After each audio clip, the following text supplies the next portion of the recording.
Good morning. This is Dylan Jovanet with Behind the Markets. Happy Friday. Today's Friday, June 26th. TGIF. Here we go. Today, I'd like to talk a little bit about Micron. I mentioned it yesterday in yesterday's videos, but one of the things I don't have time to mention because I don't have time to go through the numbers when they were released is their eye-popping gross margins. And really what that means, what that tells us about the sector, the business, the AI trade, and, frankly, inflation. So first of all, let me just say that whenever I'm looking at investing in something, I always start with gross margins. I think it's the single most important metric to look at an income statement. It really tells you about the underlying economics of the business. For example, what is a gross margin?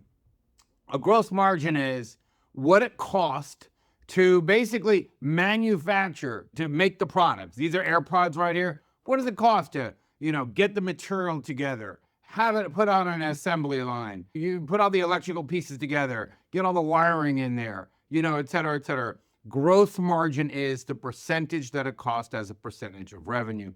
Very, very important.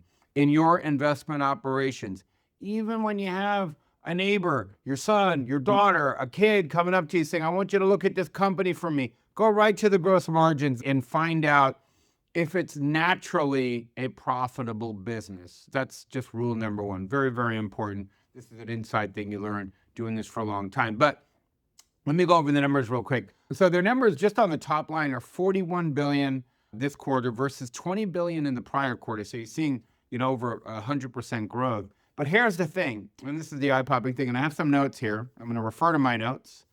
Gross margin was 84.9%. That is now the highest in the tech industry. They got the gross margin crown.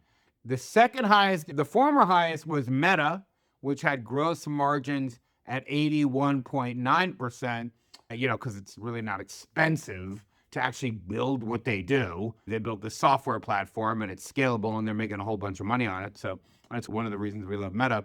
The third highest is NVIDIA at 75%. So again, why is gross margin so important? And why is it important to investors? And what does it tell us about Micron and the AI story? And frankly, I also want to talk about the impact it's having on investors. Well, first of all, what this tells you, gross margins like that tells you, when you're dealing with memory companies, which, over the 35 years I've been doing this, it's always been a very, very familiar cycle with memory firms. These things, they get peak pricing, then for 12 to 18 months, capacity expands. They tend to overinvest, all three players, Micron, Samsung, SK, they all pour billions of dollars in.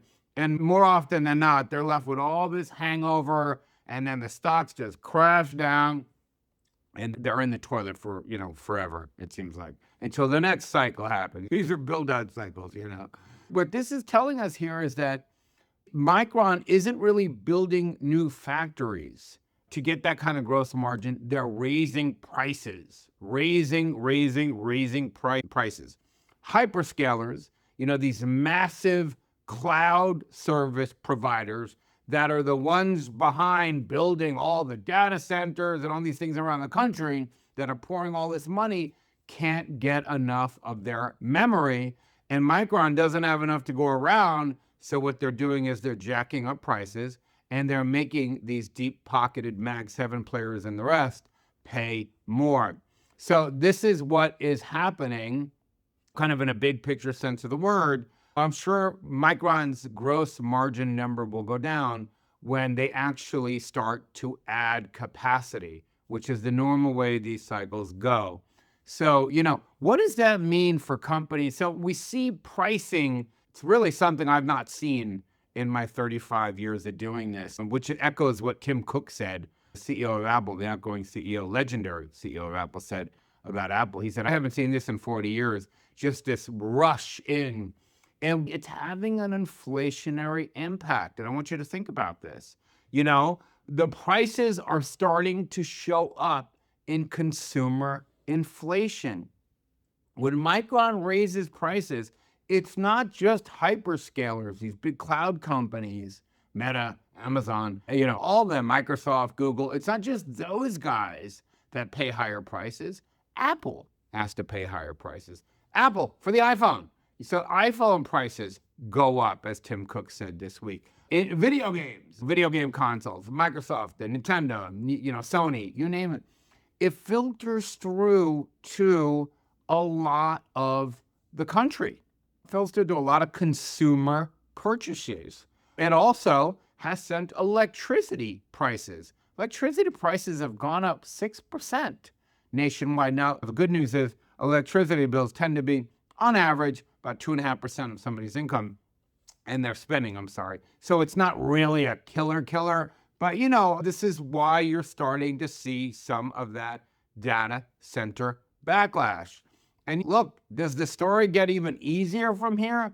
I'm not sure, because they expect, I just read a report yesterday, people have been saying $7.5 to $8 trillion build out. That is what this is going to be through 2031. This is a stampede build out. It's really an astonishing thing we're watching, reminiscent really of the histories that I've read on the build out of the railroads after the Civil War, the kind of re-industrialization. America was sick of fighting, sick of death, sick of war. So everyone just kind of got back to work. And they started building this infrastructure, this manifest destiny infrastructure, great marketing term, to get everybody really turning the page from the Civil War. It's our destiny to run this continent. Terrific stuff. So, then you talk about in the 20s, the technology boom, the TV, the radio, all these things. I remember this great song from the 20s, What Will They Think of Next? It's a great song. And then we talk about the telecom boom in the 90s that drove the internet. But this is happening at a speed that is unusual as a percentage of GDP, which, the thought has crossed my mind. Let's hope this money doesn't go to waste. It would be such a misallocation of productive capacity and wealth if this was a bad bet. For example, if somebody came out with a way to run AI on a local computer that didn't need a big data center, and they're spending all this money on data centers. But I'm not a scientist, and the smartest scientists on the planet who work at all these Mag 7 firms, this is what they see. This is what they see it being.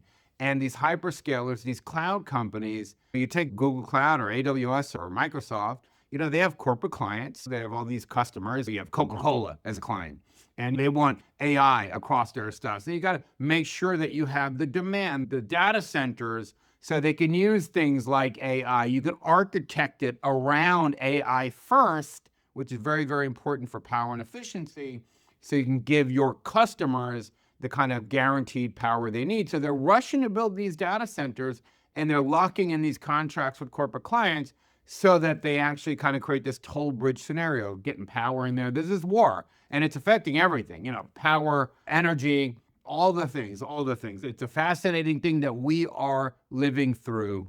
And I just want to take a moment and say, wow, sit back. And this is our re-industrialization of America. And that's not hype. Marketing. That's not a political statement at all. I don't really care. It really kind of technically began under Biden with the AI boom. But Trump has just let it loose and really freed regulation, lowered regulation for a bunch of things. So before, under the prior administration, it was still tricky. They had to play it state by state. Get approval here, get approval there. Trump has basically knocked that out and say, go.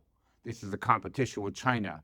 So anyway, it's a fascinating thing we're living through together. I hope you think about that this weekend, how lucky we are to be Americans, how grateful we are, how fortunate we and our kids are, etc. And I hope you have a great, great weekend with your family.